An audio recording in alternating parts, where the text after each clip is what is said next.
अब आगे बढ़ते हैं सर। अगला जो इंपॉर्टेंट एरिया हमने आज की क्लास में कवर करना है दैट इज कॉन्ट्रैक्ट मॉडिफिकेशन। अब IFRS 15 पे हमारी इन टोटल मेरे ख्याल में कुछ 7-8-10 क्लासेस लग रही होगी, 7-8-10 क्लासेस तक ये कोई टॉपिक जाएगा। लेकिन इत्तेफाक ऐसा है कि पहली ही क्लास में IFRS 15 का सबसे इंपॉर्टेंट कॉन्सेप्ट आप कवर करने लगे that is contract modification.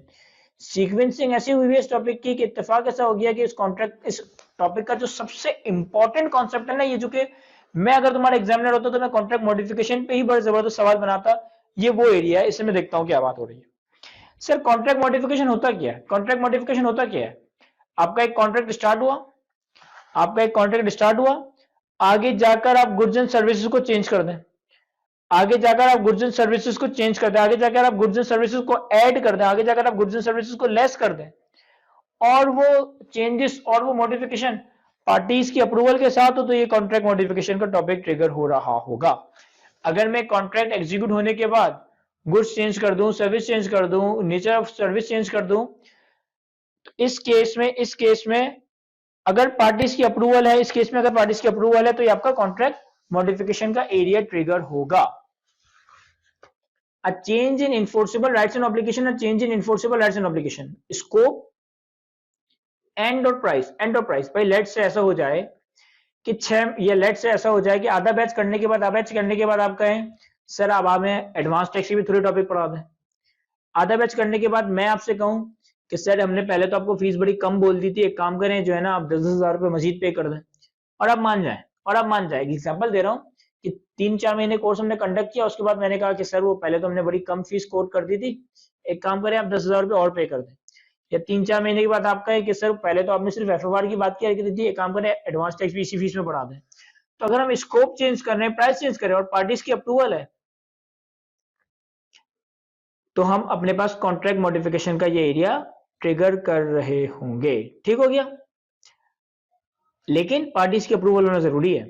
A change in enforceable rights and obligation that is scope or price is only accounted for as contract modification if it has been approved by the parties and creates a new or changes existing enforceable rights and obligation। या तो goods एडलेस हो, या service एडलेस हो, या price एडलेस हो, ये सारी चीजें कॉन्ट्रैक्ट मॉडिफिकेशन के अंडर में आएगी अगर वो अप्रूव बाय द पार्टीज है।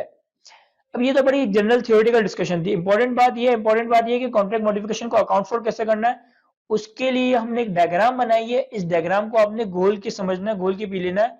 आपके जहनों में छपी हुई डायग्राम जितनी मॉडिफिकेशन आएगी ना वो मैं इसी डायग्राम के थ्रू आपको सॉल्व करवाऊंगा, और ये बहुत इंपॉर्टेंट एरिया है IFRS 15 का।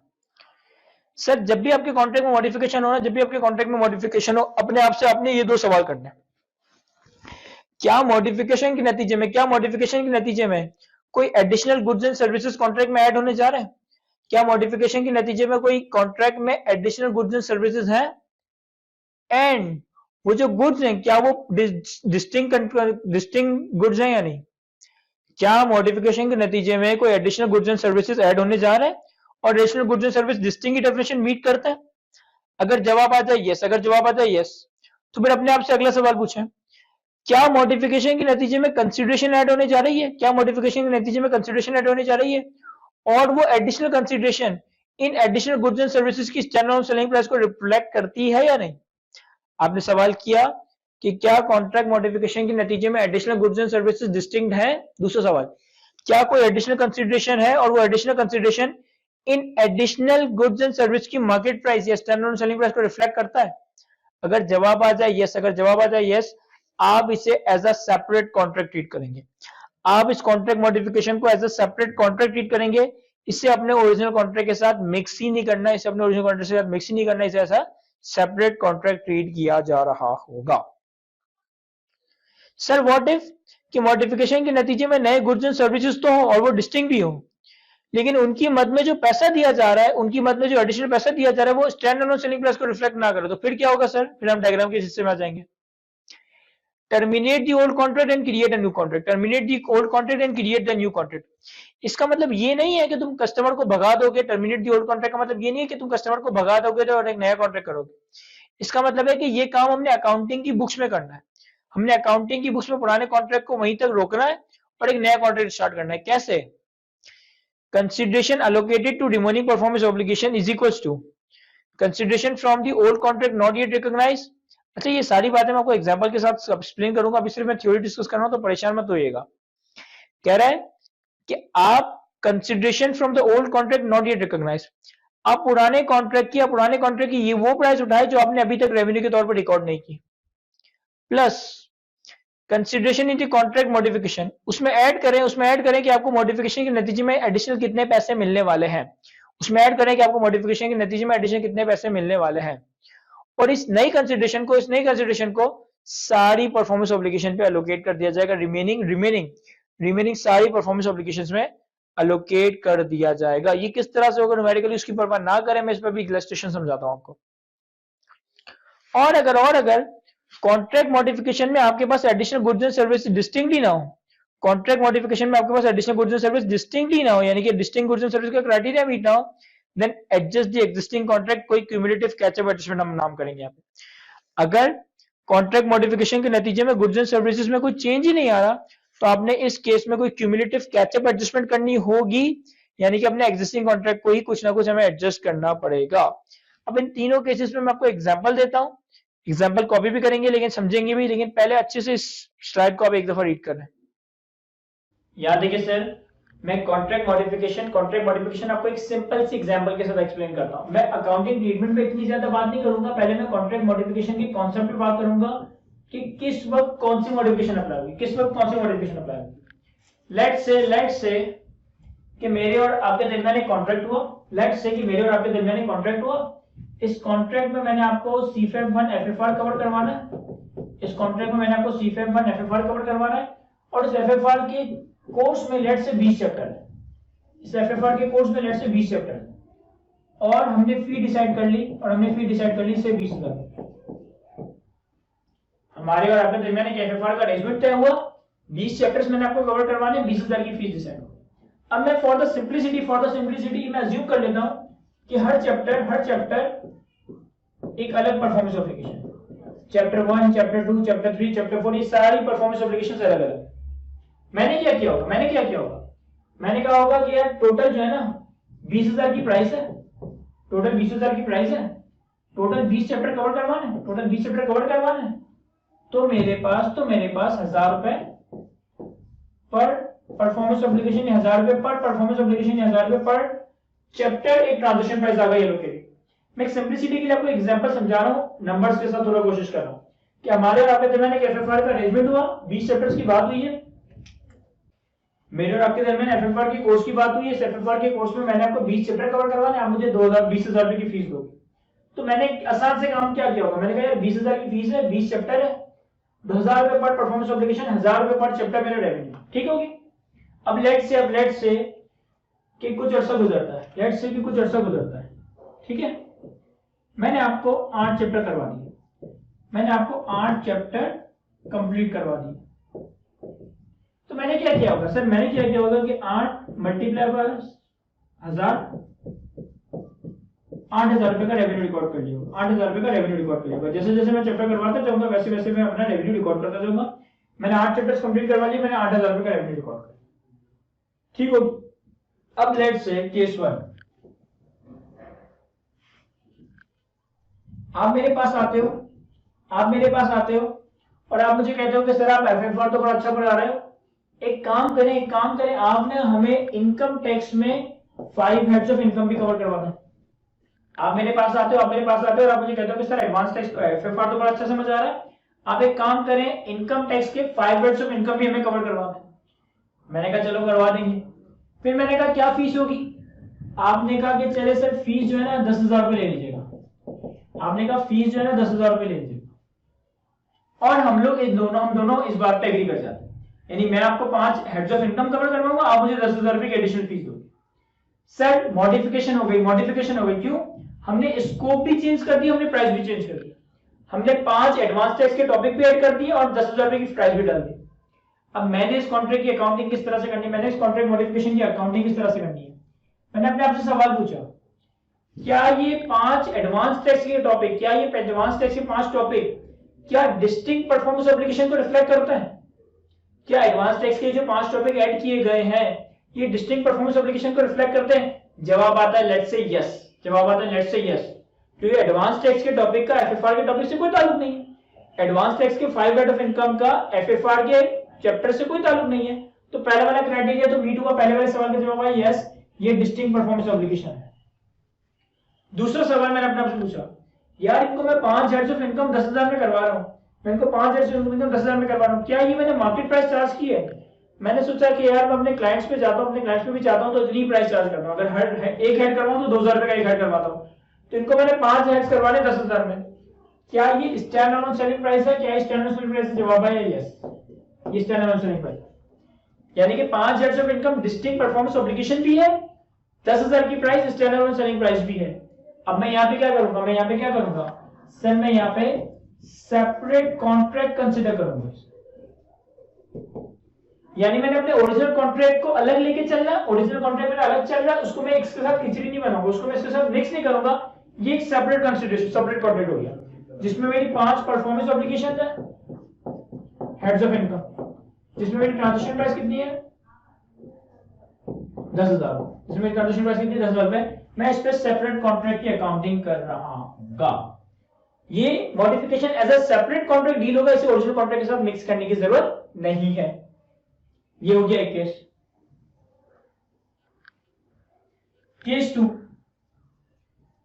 सर केस 2, हमारे और आपके दरमियान एफएफआर की बात हुई थी, 20 चैप्टर 20,000 रुपए की फीस, 20 चैप्टर 20,000 रुपए की फीस। मैंने ये कहा कि 8 चैप्टर कंप्लीट हो गए, मैंने 8,000 का रेवेन्यू रिकॉर्ड कर लिया। आप मेरे पास आते हो, आप मुझे कहते हो कि सर आप हमें एक काम करें ना, 5 हेड्स ऑफ इनकम भी करवा दो, आप हमें एक काम करें ना 5 हेड्स ऑफ इनकम भी करा दें। मैं मान जाता हूँ कि चलो 5 हेड्स ऑफ इनकम भी करा दें। मैंने कहा फीस कितनी होगी? आपने कहा सर अभी जो है ना हालात बुरे चल रहे हैं, कोविड की वजह से काम करें 3,000 रुपए की फीस है, एक काम करें 3,000 तो बहुत कम हो जाएगी, बल्कि 2,000 की फीस है, 2,000 रुपए की फीस हो। हमारे और आपके दरमियान कॉन्ट्रैक्ट मॉडिफिकेशन हुई, आपने कहा 5 हेड्स ऑफ इनकम भी बढ़ा दें और मैंने फीस मांगी, आपने कहा सर 2,000 रुपए की फीस सही है, और हम इस बात पे एग्री कर जाते हैं। मैंने कहा चलो अपने एग्जिस्टिंग स्टूडेंट है तो 2,000 रुपए में 5 हेड्स ऑफ इनकम भी बढ़ा दें। मैंने सवाल पूछना है, मैंने अपने आप से सवाल पूछना है, क्या ये 5 heads of income distinct performance obligation है? क्या ये 5 heads of income distinct goods and services performance obligation है? जवाब आया यस, जवाब आया यस। क्यों? अच्छा अगेन एक मैं नोट देना चाहूंगा कि डिस्टिंक्ट के लफ्ज पे हमने डिटेल डिस्कशन करनी है। डिस्टिंक्ट के इस लफ्ज पे शायद हमारी एक क्लास लगेगी और उस पर डिटेल डिस्कशन होगी। अभी मैं समझाने के लिए कह रहा हूं कि डिस्टिंक्ट का मतलब है डिफरेंट, डिस्टिंक्ट का मतलब है इट्स डिफरेंट, कोई अलग चीज, लेकिन डिस्टिंक्ट के लफ्ज को मैं डिफाइन करूंगा एग्जांपल्स के साथ, आईएफआरएस 15 के क्राइटेरिया के साथ। मैंने सवाल पूछा क्या ये heads of income distinct performance obligation है? जवाब आया यस। मैंने सवाल पूछा अपने आप से कि क्या ये जो एडिशनल कंसीडरेशन है, क्या इन 5 हेड्स ऑफ इनकम की स्टैंडर्ड सेलिंग प्राइस को रिफ्लेक्ट करता है? क्या इन 5 हेड्स ऑफ इनकम की स्टैंडर्ड सेलिंग प्राइस को रिफ्लेक्ट करता है? जवाब आया नो। ये तो आप बहुत कम चार्ज कर रहे हो, 2,000 रुपए। कहां आपका 10,000 रुपए का रेट है, आप सिर्फ 2,000 रुपए की फीस चार्ज कर रहे हो। तो पहले वाले सवाल का जवाब आया यस, दूसरे वाले सवाल का जवाब आया नो। मैं करूंगा क्या, मैं डायग्राम के लेफ्ट हैंड साइड पे चला जाऊंगा, मैं डायग्राम के लेफ्ट हैंड साइड पे चला जाऊंगा। वहां क्या लिखा था? वहां लिखा था terminate the old contract, terminate the old contract and create a new contract.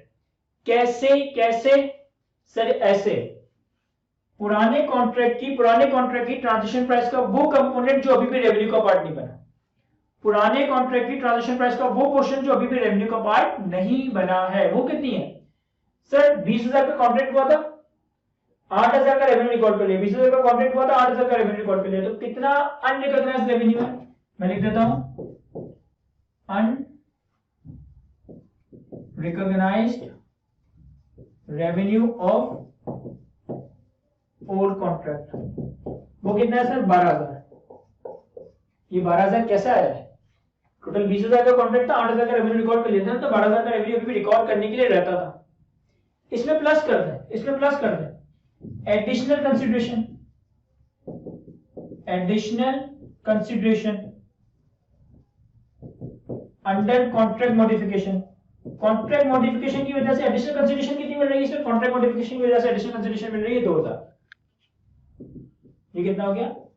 14,000। अब इस 14,000 रुपए के अमाउंट को मैंने एलोकेट करना होगा। इस 14,000 की टोटल अमाउंट को मैंने एलोकेट करना होगा 12 एफएफआर के चैप्टर्स में, और 5 हेड्स ऑफ इनकम है। 5 हेड्स ऑफ इनकम है इनकी स्टैंडअलोन सेलिंग प्राइस के रेशियो में। मैं करूंगा क्या पुराना कॉन्ट्रैक्ट उस दिन तक रोक दूंगा, टर्मिनेट कर दूंगा। टर्मिनेट करने का मतलब ये नहीं कस्टमर को भगा दूं, टर्मिनेट करने का मतलब है कि अकाउंटिंग को रोक दूंगा। मैंने कहा पुराने कॉन्ट्रैक्ट का कितना पोर्शन अभी भी रेवेन्यू का पार्ट नहीं बना, दैट इज 12,000, 20,000 माइनस 8,000। मॉडिफिकेशन में नया कितना मिल रहा है 2,000। ये जो 14,000 है, अब 14,000 को रिमेनिंग परफॉर्मेंस ऑब्लिगेशन पे एलोकेट करना है। रिमेनिंग परफॉर्मेंस ऑब्लिगेशन है क्या, एफएफआर के 12 चैप्टर और 5 हेड्स ऑफ इनकम मेरे रहते हैं। तो मैं 14,000 को इन दोनों में एलोकेट करके फिर आने वाले वक्त में रेवेन्यू को, अगेन सिर्फ कॉन्सेप्ट पे बात कर रहा हूं, फिर अकाउंटिंग ट्रीटमेंट डबल एंट्री तो वगैरह बता ही नहीं रहा। सर केस 3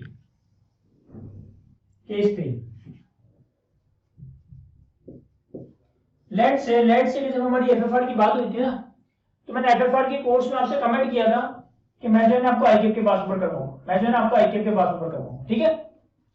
8 चैप्टर हो गए, ठीक है। मैंने 8,000 का रेवेन्यू रिकॉर्ड कर लिया, ठीक है।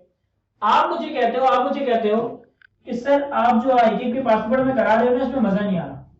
आप जो आईकेएफ के पासपोर्ट में करवा रहे हो ना, इसमें मजा नहीं आ रहा। आप एक काम करें, इसको दफा करें, इसको हम कर देते हैं कैंसिल। आप हमें आईकेएफ के पासपोर्ट ना करें, आप हमें जो है ना बीकॉम के पासपोर्ट पर करवा दें। आप जो है ना हमें बीकॉम के पासपोर्ट पर करवा दें। बड़ी अजीब सी बात है, लेकिन हमने कॉन्ट्रैक्ट कर लिया। आप मेरे पास है, और टॉपिक होने के बाद आपने कहा सर आईकेएफ के पासपोर्ट में तो मजा नहीं आ रहा, आप एक काम करें बीकॉम के पासपोर्ट में करवा दें। इन्हीं टॉपिक के, इन्हीं 20 चैप्टर के बीकॉम के पासपोर्ट करवा। मैंने कहा चलो ठीक है। अब मैं अपने आप से सवाल पूछूंगा, क्या कोई एडिशनल परफॉर्मेंस ऑब्लिगेशन डिस्टिंक्ट है? क्या कोई additional goods and services distinct performance obligation की डेफिनेशन मीट कर रहा है? सर मेरे पास जवाब आएगा नो। क्यों भाई? पहले भी एफएफआर के ही 20 चैप्टर थे, अब भी एफएफआर के 20 चैप्टर थे। पहले भी आपको फाइनेंशियल रिपोर्टिंग के 20 चैप्टर करवाने थे, अब भी आपको फाइनेंशियल रिपोर्टिंग के 20 चैप्टर करवाने। बस फर्क क्या है कि पहले आईकेएफ के पास पेपर की बात हुई थी, अब बीकॉम के पास पेपर की बात हो रही है। यानी कि आपका कोर्स इंटायरली चेंज नहीं हो रहा, आपके goods and services entirely change नहीं हो रहे, थोड़ी बहुत उसमें मॉडिफिकेशन हो रही। तो ये परफॉर्मेंस ऑब्लिगेशन डिस्टिंक्ट नहीं है। इस केस में हम कोई कैचअप एडजस्टमेंट कर रहे होंगे। क्या होगा ये कैचअप एडजस्टमेंट, मैं आपको बताऊंगा, इसकी फिक्र ना करो।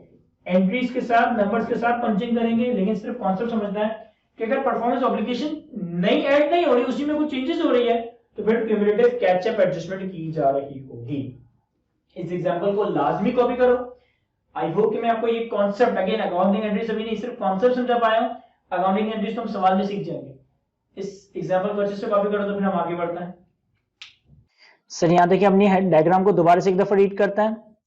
कॉन्ट्रैक्ट मॉडिफिकेशन में क्या होगा, या तो गुड्स में कोई एडिशन, डिलीशन या मॉडिफिकेशन होगी, या प्राइस में कोई इंक्रीज, डिक्रीज या चेंजेस आएंगी, या ये दोनों ही बातें होंगी, तो आपके पास कॉन्ट्रैक्ट मॉडिफिकेशन का ट्रिगर होगा। आपने सबसे पहला सवाल करना है कि क्या मॉडिफिकेशन के नतीजे में कोई एडिशनल गुड्स एंड सर्विसेज हैं और वो additional goods and services distinct performance obligation को रिफ्लेक्ट करता है। अगर जवाब है यस, तो फिर अगला सवाल, क्या मॉडिफिकेशन के नतीजे में कोई एडिशनल कंसिडरेशन है और वो additional consideration in additional goods and services की मार्केट कंसिडरेशन को रिफ्लेक्ट करती है। अगर जवाब है यस, तो आपने इस मॉडिफिकेशन को as a separate contract account for करना है, अपने ओरिजिनल कॉन्ट्रैक्ट के साथ इसको मिक्सअप करके मुश्किल नहीं करना, ये as a separate contract account for होगा। सर व्हाट इफ के एडिशनल गुड्स एंड सर्विसेज हो, additional goods and services distinct हो, लेकिन एडिशनल कंसिडरेशन मार्केट कंसिडरेशन को रिफ्लेक्ट ना करे, तो फिर आप अपने डायग्राम के इस हिस्से में आ जाओगे। यहां क्या करोगे, terminate the old contract and create the new contract. Terminate the old contract and create the new contract. किस तरह से, consideration from the old contract not yet recognised. पुराने कॉन्ट्रैक्ट की कंसिडरेशन का वो पोर्शन उठाएं जो रेवेन्यू का पार्ट नहीं बना, plus consideration in the contract modification के नतीजे में कितनी नई कंसिडरेशन आ रही है, इसके टोटल को आपको रिमेनिंग परफॉर्मेंस ऑब्लिगेशन पे अलोकेट करना है। और सर व्हाट इफ के additional goods and services distinct performance obligation ही ना हो, व्हाट इफ के एडिशनल गुड्स एंड सर्विसेज ही ना हो, या additional goods and services distinct performance obligation की डेफिनेशन ही मीट ना करे, तो आपने अपने एग्जिस्टिंग कॉन्ट्रैक्ट में ही कोई एडजस्टमेंट करनी होगी, जिसका नाम है क्यूमुलेटिव कैचअप एडजस्टमेंट, या सिंपली इसको कैचअप एडजस्टमेंट भी कह सकते हैं। तो इस स्लाइड, चले सर यहाँ देखें, इस कॉन्ट्रैक्ट मॉडिफिकेशन के एरिया के ऊपर एक बड़ा जबरदस्त सवाल है जो हम नेक्स्ट क्लास में देखेंगे, लेकिन एक हमारे पास आईएफआरएस की एग्जांपल है, इलस्ट्रेटिव एग्जांपल नंबर 15 है, जो कि आपके आईएफआरएस 15 की इलस्ट्रेटिव एग्जांपल नंबर 5 उठाई है मैंने। मैं इसे रीड कर लेता हूं, आप इसे खुद से सॉल्व करने की कोशिश करेंगे। अदरवाइज मैं भी इसे नेक्स्ट क्लास में सॉल्व करवाऊंगा और फिर हम बाकी सवालों को देख रहे होंगे। अच्छा, एक और चीज जो मैंने आपके साथ डिस्कस करनी थी कि आपके पास मॉडिफिकेशन तीन तरह की, आपके पास मॉडिफिकेशन तीन तरह की होगी, या तो सेपरेट कॉन्ट्रैक्ट, या terminate the old contract and create the new contract, या क्यूमुलेटिव कैचअप एडजस्टमेंट। अब ऐसा भी हो सकता है, ऐसा भी हो सकता है कि एक ही मॉडिफिकेशन में एक से ज्यादा सिनेरियो एक वक्त में ट्रिगर हो रहा हो। ये भी हो सकता है कि एक ही मॉडिफिकेशन में एक से ज्यादा सिनेरियो एक वक्त में ट्रिगर हो रहा हो, यानी कि ये दोनों बातें हो सकता है एक साथ हो जाए, ये दोनों बातें एक साथ हो सकता है एक से ज्यादा हो जाए। तो डिपेंडिंग अपॉन कि क्या डाटा गिवन है, डिपेंडिंग अपॉन कि क्या फैक्ट है, हम एक वक्त में एक से ज्यादा सिनेरियो को भी अप्लाई कर रहे होंगे, यानी कि इन दोनों के कॉम्बिनेशन को अप्लाई कर रहे होंगे। किस तरीके से वो उसकी फिक्र ना करें, वो सवाल में हो जाएगा।